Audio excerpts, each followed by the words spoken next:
Aí tu me perguntou, né? Mas, professor, é yoga ou é yoga? É yoga na Índia, é yoga no Brasil. Então, tanto faz falar yoga ou yoga. Da mesma forma, tanto faz escrever com Y ou com I. Por quê? Porque antigamente era com I, porque o Y ainda não era aceito oficialmente dentro da gramática portuguesa. Hoje em dia já é aceito, então tanto faz. Assim como tanto faz tu dizer Nova York ou New York, tanto faz tu dizer Londres ou London, porque esses nomes universais, eles se prestam a dois tipos de vocalização, a do próprio país e a do país que a gente vive. Então, pode ser yoga ou pode ser yoga. Como eu aprendi yoga, eu chamo de yoga, mas cada um pode chamar do jeito que quiser. E por que a gente escolheu esse tema? Eu lembro que, eu acho que faz uns 2 meses, viu, Afonso? Nós nos apresentando, tinha mais uma professora de yoga no grupo, e aí tu disse, olha, tem uma sugestão, então, de repente, vamos aproveitar, vamos fazer um segundo módulo com yoga. E então eu aceitei aquele desafio e estou trazendo esse conteúdo para vocês. Esse grupo realmente é maravilhoso, é um grupo de graduados. É muito melhor ser um grupo de graduados que um grupo de gradeados. Os gradeados realmente não têm o desfrute que a gente tem, né? De ser graduado do dom. Ser graduado do dom é um presente de Deus. A gente tem a oportunidade de estar em contato com pessoas muito iluminadas, muito bem intencionadas, e que nos ajudam a fazer a caminhada da vida. Então, esse título que eu dei, Bio-Yoga, é porque, na realidade, eu sou professor de biodança e de yoga há mais de 40 anos. Então, a modalidade de yoga que eu sigo, é da minha autoria, eu chamei de Bio-Yoga. É um pouco de biodança com yoga, porque na yoga não tem dança. Então, eu coloquei a dança como meditação. Uma dança com olhos fechados, com uma música calma, é ótima como tipo de meditação. Outra coisa que eu trouxe para a yoga da biodança foi a terapia do abraço, porque a yoga ela é muito solipsista, isto é, ela é tu contigo mesmo. E a gente sempre procura aperfeiçoar aquilo que a gente pode aperfeiçoar. Então, eu trouxe essa terapia do abraço para yoga com muito sucesso. Então, a minha yoga ficou muito mais completa do que se fosse somente a yoga tradicional. E esse livro, esse título, Caminho da Paz Interior, Bio-Yoga, o Caminho da Paz Interior, é o título do livro que eu lancei em 2005, chamado Yoga, o Caminho da Paz Interior. Então, vamos lá. Yug, a raiz da palavra em sânscrito, que é a língua clássica, antiga, muito antiga, da cultura hindu, que é o sânscrito, a palavra yoga vem de yug, que significa união, unificar o corpo com a mente. Porque o corpo está sempre presente, a mente, o corpo está aqui, não é, gente? E a mente está lá. Como é que acontece a nossa vida? O corpo está presente, mas a mente está lá em algum outro lugar, do futuro ou do passado. Então, quando a gente traz de volta a mente para o corpo, nós unificamos o nosso ser. Ao mesmo tempo, essa união se dá entre a nossa individualidade, a nossa pessoa, com a nossa essência. E a nossa essência, ela faz parte do universo. Graças a Deus. Né? Porque nós somos seres do universo, como eu disse uma vez na minha última palestra. e o José, né, o nosso querido José, médico, gostou, que nós somos poeira de estrelas, os nossos átomos foram feitos nas estrelas. Então, nós fazemos parte de uma totalidade. E quando a gente faz um relaxamento, uma meditação, nós nos conectamos com a nossa essência, com a nossa alma, com o nosso eu mais profundo. E o nosso eu mais profundo faz parte da natureza, da totalidade, do universo. Não importa como a gente chama, mas nós fazemos parte desse todo. Então, essa união que a gente consegue com a natureza, essa intimidade que a gente consegue com Deus, ela é de uma magnitude e de um bem-estar imenso. E esse é o objetivo do yoga, nos proporcionar esse contato com a nossa essência universal, que é maravilhosa, que é Deus, que é Espírito Santo, que é a nossa alma. Então, a yoga, ela, como é muito antiga, ela comporta diferentes definições. Outra definição mais psicológica, assim, que eu criei, é a seguinte: é um caminho de libertação do sofrimento. De onde que vem o sofrimento do ser humano? Vem do sentimento de solidão ou de separatividade.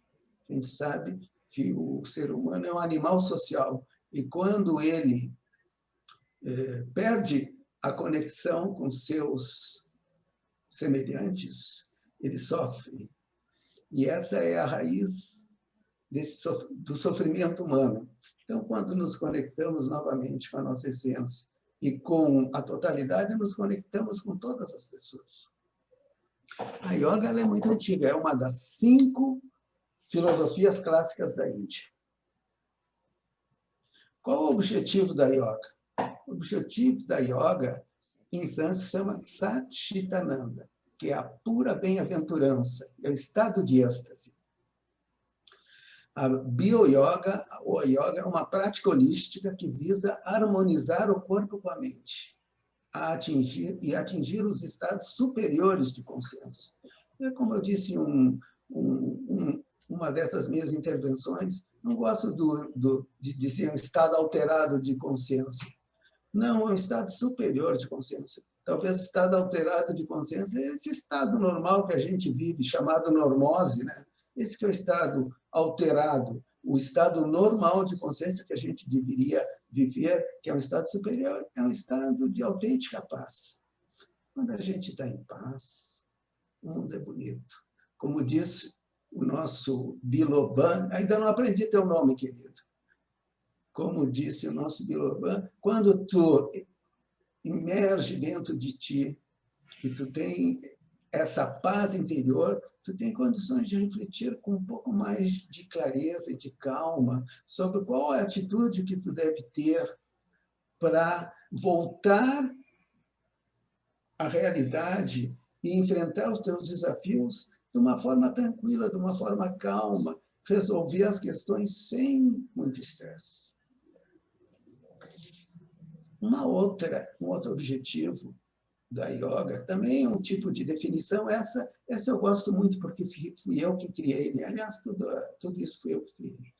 A yoga, ela é uma psicofísica do êxtase, de profundo bem-estar. Satchitananda significa a vivência da consciência da felicidade.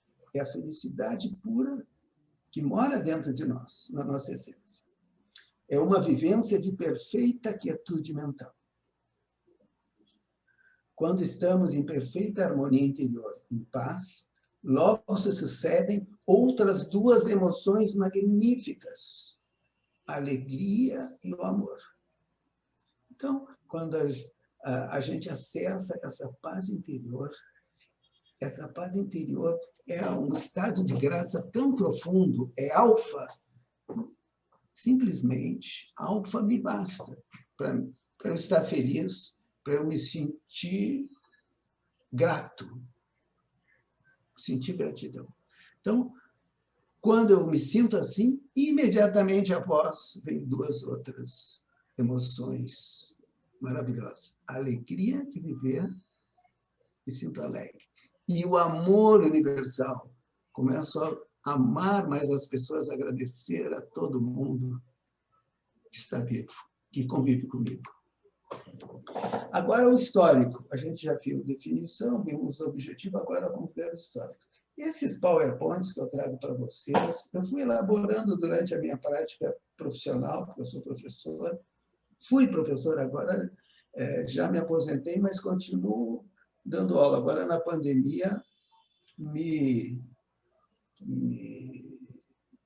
retirei um pouquinho, mas continuo produzindo material. Esses PowerPoint, então, eu já produzi desde 2005, onde eu lancei o meu livro, né? Eu lancei esse livro na Feira do Livro de Porto Alegre, Yoga, o Caminho da Paz Interior. Então, a yoga é muito antiga, surgiu há 5.000 anos na Índia. Qual é o produto que vocês conhecem que está no mercado há 5.000 anos? São muito poucos, né, pessoal? Então, vocês vejam a qualidade desse produto cultural que é a yoga, que já está no mercado há 5.000 anos e persiste. E incrível, por incrível que pareça, está na moda agora. Com a pandemia, milhões de pessoas aderiram à yoga. Talvez não houve outra prática tão procurada e tão praticada nesta pandemia como a yoga. Porque a yoga é um tipo de ginástica espiritual, de ginástica em alfa. Tu entra em alfa e tu faz aquela ginástica, mas não faz com aquela divisão de estar fazendo uma coisa e estar pensando noutra. Não, tu está inteiro ali naquele momento, através da respiração profunda, do alongamento e do relaxamento. Então, a Bioyoga, ela foi criada por mim, né? Nos anos 80, e é a união da yoga com a biodança, como eu falei para vocês. No início, a yoga, há 5.000 anos atrás, era pura meditação. Chegou a minha cachorra. No início, era pura meditação sentada, um caminho para autoconhecimento e autorrealização. A yoga era utilizada nos cultos védicos da Índia, tradicional, pelos sacerdotes, como uma forma de concentração para se preparar por sacrifícios que tinham naquela época.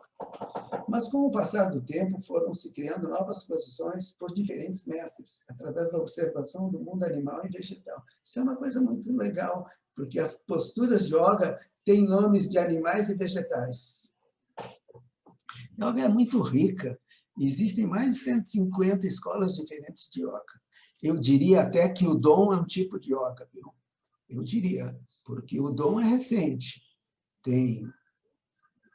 Quando é que nasceu o Silva? Nasceu em 1912, 13, 14. Tem 100 anos, mas a yoga tem 5.000 anos. E o que caracteriza o Dom é o relaxamento. É alfa. E a meditação, que é a essência da yoga, também é alfa. Atribui-se a Shiva, o deus dançarino, o criador da yoga. Então, vocês já me viram falando com o Evandro, dizendo: Evandro, tu só fala em mudança, mudança, mudança. E o Evandro é o próprio deus dançarino, Shiva, o criador da yoga, o deus da mudança, o deus da transformação, o deus que está sempre dizendo: não, tu pode melhorar, tu pode melhorar, tu pode melhorar. E esse Deus, ele é muito importante, porque realmente o nosso potencial é infinito. E esse Deus aparece, se vocês olharem bem nessa figura aqui, à minha esquerda, vocês vão ver que ele está se equilibrando, porque a vida é uma busca de equilíbrio constante, e o pé dele está pisando num pequenino demônio, num diabo, num demônio, né? Que são as emoções negativas, que muitas vezes nos assolam e nos incomodam, né? Então, para ser um deus dançarino, a gente precisa transformar o negativo em positivo. Isso todo mundo sabe. E em volta do deus dançarino, que tem vários braços, significando a constante mudança, que a vida é constante mudança, né? existe um halo de fogo nos protegendo. Aqui também tem uma outra imagem de Shiva, o deus dançarino criador da yoga. Bissexual. Bissexual. Agora, então, vamos pensar um pouquinho. Eu vou dar um curso, eu vou dar essa palestra toda assim, vou abranger todos os aspectos da yoga. Então, se passar um pouquinho, viu, Afonso, a gente, no terceiro módulo, adentra um pouquinho mais, depois a gente abre para discussão e perguntas. Tranquilo, professor Thalema. Fique à vontade aí. Temos o terceiro módulo. Tá bom, Afonso. Filosofia da yoga, né? A gente já viu definição, já viu objetivo, já viu o slide anterior, que nem me lembro mais qual era o título. E agora, a filosofia da yoga. Yoga, como eu disse antes, yoga é uma das filosofias do hinduísmo. E 6 são suas formas proeminentes. Porque as pessoas perguntam, tá, que tipo de yoga tu pratica? Do ponto de vista tradicional, existem 6 linhas de yoga clássicas, que é a Raja Yoga, que é a yoga real, que é a meditação, a Hatha Yoga, que é a yoga do corpo, né? Essa yoga das posturas, dos exercícios respiratórios. Jnana Yoga, que é a yoga do conhecimento. Bhakti Yoga, que é a yoga da fé. Por exemplo, os Hare Krishna, né? Repetir o nome de Deus, tudo voltado a Deus. Karma Yoga, que é a yoga da ação. Se tem pessoas que são muito conectadas em fazer as coisas, né? Essas pessoas são maravilhosas, não têm tanto conhecimento, não praticam posturas, não fazem meditação, mas a prática dela, como a própria irmã Dulce, né? A própria irmã Dulce, citaria a irmã Dulce, é yoga, porque ela consegue essa união com as pessoas e com a vida e com Deus através da ação. Mantra Yoga, outra yoga maravilhosa, né? Que a gente sabe o poder da música. Então, esses são algumas das formas clássicas de yoga, né? E a yoga, então, ela tem um modelo teórico, porque a yoga é ciência da alma. Não é pouca coisa, né? Não é pouca coisa ser ciência da alma. Com todos esses 5.000 anos de prática, através de diferentes mestres que passavam esse conhecimento oral, de mestre para discípulo, foram se elaborando todo um modelo teórico e um conhecimento, uma filosofia extensa. Quem codificou esse conhecimento da yoga, esse modelo teórico, já 2 séculos antes de Cristo? Vejam só, pessoal. Quanta história nós temos atrás de nós, né? Já 2 séculos antes de Cristo, o Patanjali, que foi esse professor, esse mestre de yoga, já tinha codificado o que é yoga e como é que ela funciona. Então, a yoga, ela é muito antiga e ela vem evoluindo sistematicamente durante todos essas centenas e centenas de anos. Então, vamos ver que esse modelo teórico ele tem 8 degraus. Tem 8 degraus. Porque é uma ascensão, uma subida.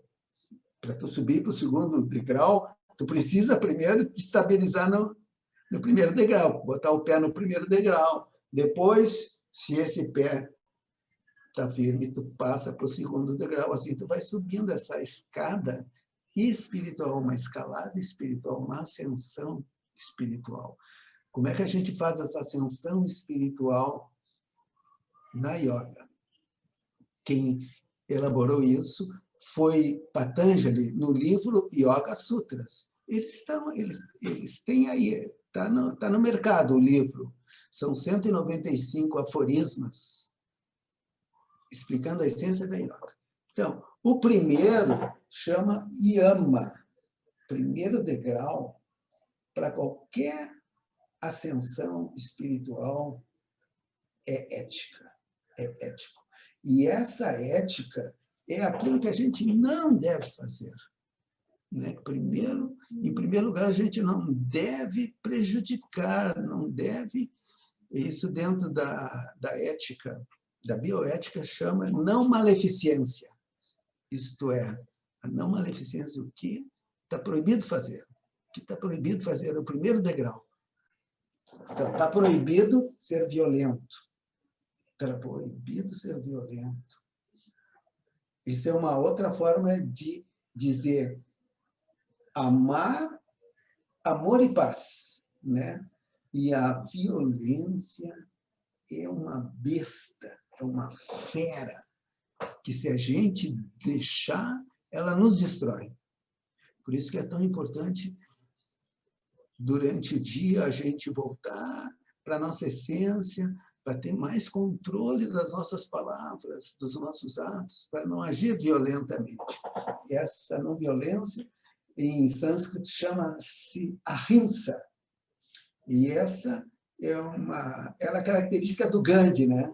Mahatma Gandhi, ele era pela política da não violência.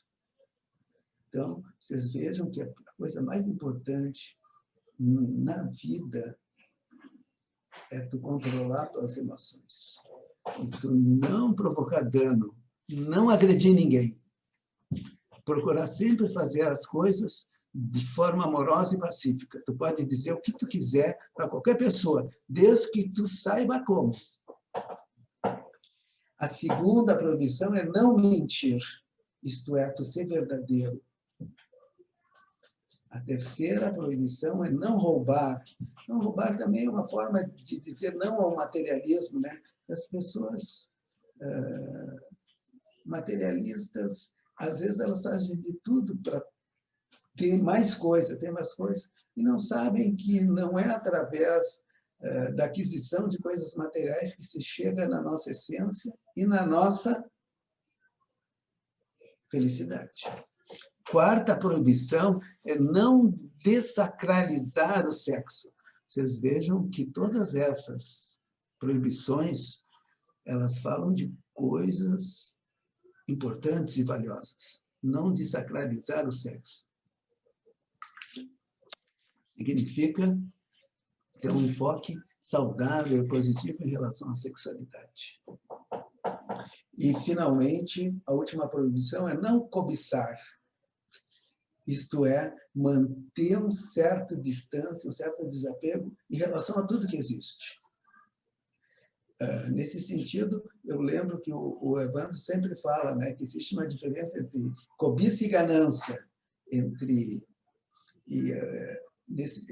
É importante a gente saber essa diferença. E agora, o segundo degrau da yoga. Chama-se, ainda é dentro da ética, aquilo que é mandamento, que é obrigatório, não é proibido fazer, não, é para fazer. Em primeiro lugar, a pureza.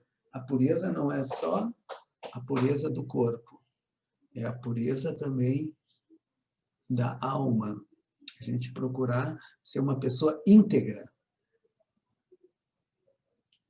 Talvez a honestidade seja o termo exato para dizer o que é essa pureza. Infelizmente, a gente vive num mundo e num país onde a honestidade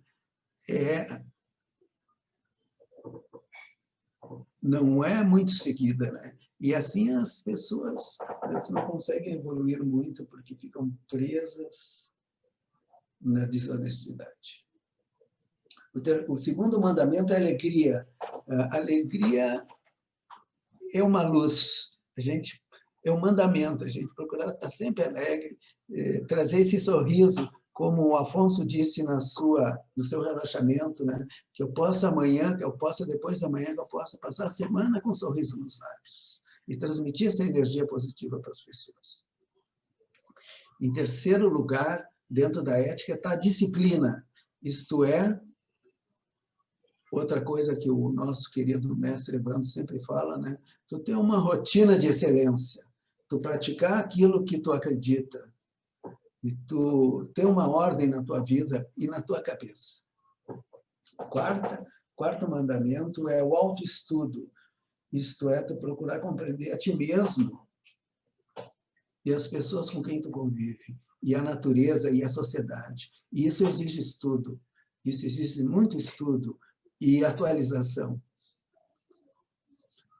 Finalmente, para terminar, esses niyamas, que é essa ética pessoal, do segundo degrau dos 8 da yoga, é autoaceitação e autoconfiança. Dentro do vocabulário da yoga, chama Ishvara Pranidhana, que significa se entregar a Deus. Mas como, às vezes, tem pessoas que não acreditam, não têm fé, não têm uma relação de intimidade com Deus, então eu resolvi chamar de autoaceitação e autoconfiança. Quando tu tem autoaceitação e autoconfiança, tu nem precisa acreditar em Deus, tu já tem tudo que precisa. Continuando, o terceiro degrau, chamado asanas, são as posturas psicofísicas, os alongamentos e as posturas de força necessárias para a gente manter a nossa saúde física e mental. Como é que acontece, então, essas posturas, esses asanas? Faz uma postura, tá? Respira fundo, não, primeiro respira fundo, alonga e vai, e permanece na postura, relaxando. Então, quando tu está na postura, tu procura relaxar, não te esforçar. E meditar no infinito, porque quando a gente está calmo, nós estamos em contato com o infinito, com a essência universal. Então, Shiva, o criador da yoga, ensinou 84 posturas, provocam uma massagem interna dos órgãos. Trabalham também as valências da flexibilidade, força, alongamento, equilíbrio da coluna e músculos. Vocês vejam só. Hoje eu estava pensando sobre isso. Durante anos eu pratiquei yoga como prazer, como algo que me dava prazer. Hoje em dia eu pratico yoga como uma necessidade, porque me dói aqui, me dói ali na idade que a gente está. Né? A gente sabe que primeiro tem problema nos joelhos, depois na coluna, depois no quadril, e se tu não aprender a lidar com essas tuas dores, a terceira idade vira a idade do condor. Então, isso é um estímulo para a gente praticar algum tipo de atividade física ou de alongamento e de fortalecimento do corpo para desmanchar essas tensões e essas dores que vêm com a idade. Então, agora, vamos para o próximo item. Harmonização e concentração da energia vital em diferentes partes do corpo e do cérebro. Como a gente faz nos relaxamentos do Dom. Liberação das tensões musculares e mentais. Muitas das nossas tensões se expressam nos músculos e na nossa mente. Quando a gente alonga e respira fundo, essas tensões se desfazem. Aqui tem um ensaio fotográfico que eu fiz aqui no Parque da Redenção de Porto Alegre, também já faz uns 20 anos por aí, mostrando algumas posturas.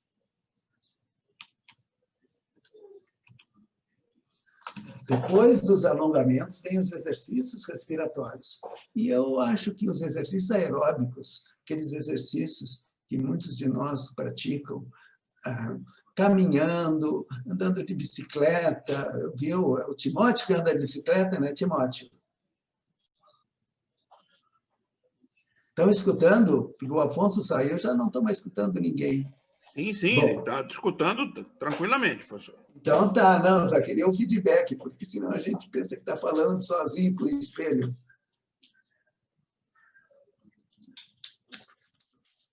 Então, o exercício aeróbico, eu considero O pranayama é exercícios aeróbicos. Eu considero, aliás, o exercício aeróbico um tipo de pranayama. Os exercícios respiratórios é tudo, né, pessoal? Porque tu pode passar dias sem beber, não, meses sem comer, dias sem beber, mas quanto tempo tu consegue passar sem respirar? 2, 3, 4 minutos. Então, vocês vejam que respiração é a vida, é a vida. E a yoga, ela utiliza a respiração profunda, porque melhora a oxigenação dos pulmões, a oxigenação celular e desintoxica todo o nosso ser, limpa todo o nosso ser, porque a gente absorve o oxigênio e elimina o CO2. É muito legal a respiração. E imaginem que o pulmão é uma árvore invertida. Aqui é o caule e aqui, ó, os alvéolos são folhas que absorvem o oxigênio, né? Então, nós temos uma relação de complementaridade com a natureza e com as árvores. As árvores, elas absorvem o O2 que a gente produz, elas produzem o O2 e nós absorvemos o O2 e disponibilizamos para elas o CO2, porque nós temos uma árvore interna que se chama pulmão. Então, quando tu pensar no teu pulmão, tu pensa numa árvore que tu tem dentro de ti e procura expandir e valorizar que tu tem essa árvore dentro de ti, cuidar e sempre mantê-la saudável.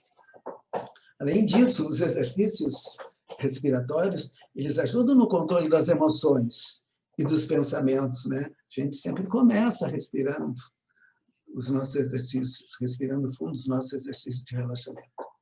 Além disso, a respiração, ela une o consciente com o inconsciente, porque tu pode respirar tanto conscientemente quanto inconscientemente. Porque agora, por exemplo, a maioria de vocês está respirando inconscientemente, porque é uma função que o corpo, ele mesmo se encarrega. Mas quando a gente respira consciente, então nós estamos unindo o consciente com o inconsciente, unindo o corpo com a mente. E ela, para os exercícios respiratórios, eles têm essa função magnífica, maravilhosa, de unir o nosso ser, porque yoga é união. Além disso, libera o diafragma. O diafragma é o músculo da respiração principal. Quando o diafragma está tenso, a sensação é de ansiedade. E a ansiedade vem do medo. Aliás, o medo é a mãe do ego.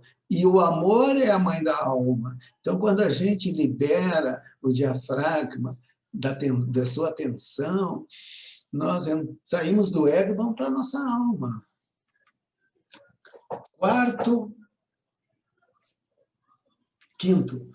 Quinto degrau. Estamos subindo a escada da yoga.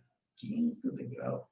Vamos pisar firme no quinto degrau agora. Chama-se relaxamento.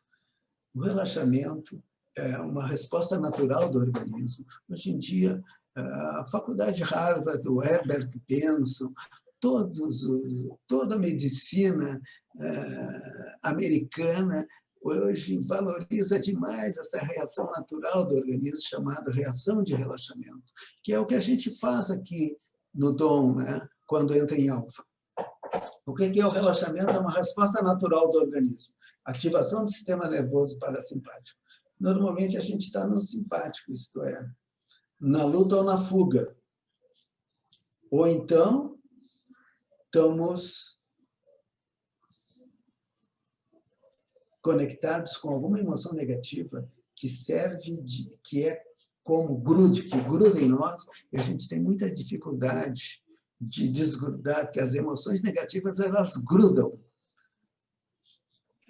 E as emoções positivas, elas deslizam. Então, quando a gente sente emoção positiva, a gente tem que respirar fundo e ficar uns 15, 20 segundos para poder enraizar aquela emoção positiva dentro de si. Continuando, recupera o sistema imunológico, isso é muito importante em tempo de pandemia, né? Incrementa a criatividade, por isso que a gente faz o 10, 9, 8, 7, 6, né? Porque o estado, ondas alfas é criatividade. retarda o envelhecimento, graças a Deus. E é um calmante natural. Olha aqui, ó, a yoga é um poderoso calmante natural, porque ela produz GABA, que é um neurotransmissor de relaxamento, e as beta-endorfinas. Então, vocês vejam que beleza, né? Nós que temos o dom, temos o relaxamento como a prática central do dom, nós nos recuperamos nessa energia usando a própria química do corpo, porque o relaxamento é um poderoso calmante natural. Agora, então, vamos passar para o 6º degrau, que chama-se concentração. A concentração, né?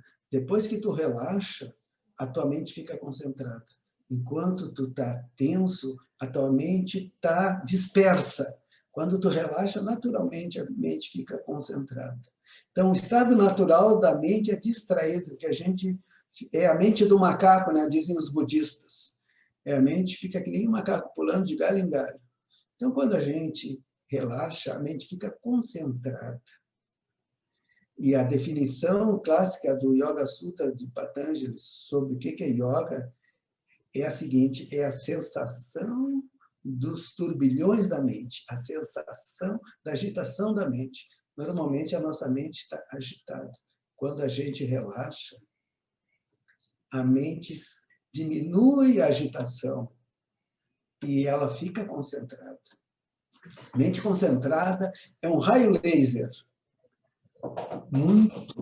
Por que um raio laser? Porque ela é capaz de absorver muito mais conteúdo do que quando a mente está distraída. Por isso que a yoga, o relaxamento, é uma prática maravilhosa para quem vai prestar algum vestibular, algum concurso, porque aumenta a nossa capacidade de absorção de conteúdos de uma forma incrível, porque ela fica focada no presente, no aqui e agora. Melhora significativa da aprendizagem, era o que eu estava explicando. E também tem várias funções psicológicas, né, quanto transtornos de ansiedade, transtorno de depressão, combate o TDA, que é o transtorno, déficit de atenção e hiperatividade. Enfim, o relaxamento, ele tem várias funções benéficas. Agora, o 7º passo, o 7º degrau, né, nós estávamos subindo. As proibições, os mandamentos, os alongamentos, os exercícios respiratórios, o relaxamento e agora a meditação. Meditação é o treinamento sistemático da atenção. Então, quando a gente faz uma meditação, essa é uma das definições mais atuais. Nós, na realidade, estamos treinando a nossa atenção para ela ficar concentrada em algum objeto que a gente deseja. Uma outra definição de meditação é olhar diretamente em nossa própria natureza. Yoga, como eu disse para vocês, dentro da tradição indiana, é meditação. É mais importante, tudo que vem antes, tudo que veio antes, até agora, é só uma preparação para a meditação. Só uma preparação para a gente ter essa vivência profunda de si mesmo. Quando a gente tem essa vivência profunda de nós mesmos, a vivência é magnífica, é maravilhosa.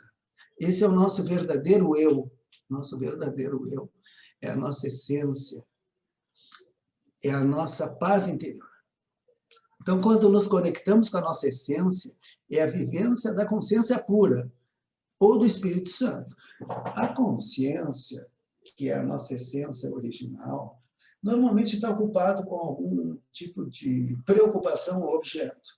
Mas quando nós conseguimos limpar a mente e conscientemente concentrar a nossa atenção na própria consciência, então ela se limpa, ela fica cristalina, ela fica límpida, ela fica pura. É o que se chama de consciência pura. Então, a vivência da consciência pura é uma vivência sagrada, uma vivência divina, que é a vivência do Espírito Santo. Existem diferentes tipos de meditação. Deitada, sentada, de pé, caminhando, comendo. Eu não sei, alguém ligou... Agora desligou. Estamos chegando no final. Samadhi. Samadhi. Samadhi, então, é o 8º degrau, é o êxtase, é a iluminação, é o despertar, é a libertação, é o estado de graça, é felicidade pura. Dentro do Yoga Sutra, dentro da Yoga, se chama Satchitananda, pura bem-aventurança. E essa pura bem-aventurança, ela está acessível, ela está dentro de nós. A felicidade, ela é um estado interior. E, hoje em dia, a psicologia já adotou a yoga, já adotou as meditações. Uma dessas foi a psicologia transpessoal. Psicologia transpessoal é baseada numa equação chamada o estado de consciência é uma função.